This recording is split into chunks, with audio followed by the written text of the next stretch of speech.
তৃণমূল দলকে নিশানায় বিজেপির প্রাক্তন রাজ্য সভাপতি দিলীপ ঘোষ। তিনি বলেন, একজনকে লোকে আস্পাগলা মনে করে, নাম না করে সাংসদ কল্যাণ বন্দ্যোপাধ্যায়কে বেলাগাম আক্রমণী দিলীপ ঘোষ। একজন সিনিয়র সাংসদ যদি মহিলা সাংসদকে সম্মান করতে না পারেন, পুলিশ ডাকতে হয়, তাহলে এটি পার্টি নয়, সন্ত্রাসবাদীতে পরিণত হয়েছে। এমনটাই মন্তব্য করেন বিজেপির প্রাক্তন রাজ্য সভাপতি দিলীপ ঘোষ।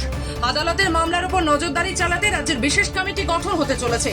এই বিষয়ে দিলীপ ঘোষ বলেন, যখন এনআইএ বা সিবিআই তদন্ত করে, তখন তাদের উপর নজরদারি করে আদালত, সরকারের উপর নজরদারিও করে, কিন্তু আদালতের উপর আবার কে নজরদারি করে? এই সরকার কাজের কোনো কিছুই কাজ করে না। পুলিশকে উদ্দেশ্য করে তিনি বলেন, পুলিশ হচ্ছে সবচেয়ে বড় রামভক্ত। এত বড় রামভক্ত পশ্চিমবঙ্গে আগে কখনো দেখাই যায়নি।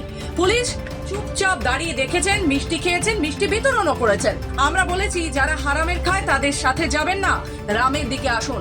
দুর্গাপুরের চিত্রালয়ের মাঠে দুর্গাপুর রয়্যাল ব্রাদার্সের উদ্যোগে রামনবমী উপলক্ষে মিউজিক কার্নিভালের আয়োজন করা হয়। সেখানেই উদ্বোধনে আসেন বিজেপির প্রাক্তন রাজ্য সভাপতি দিলীপ ঘোষ, দুর্গাপুর পশ্চিমের বিজেপি বিধায়ক লক্ষণ ঘড়ুই। এছাড়াও উপস্থিত ছিলেন বিজেপি নেতা সুমন্ত মণ্ডল, পারিজাত গঙ্গোপাধ্যায়, অভিজিৎ দত্ত প্রমুখ।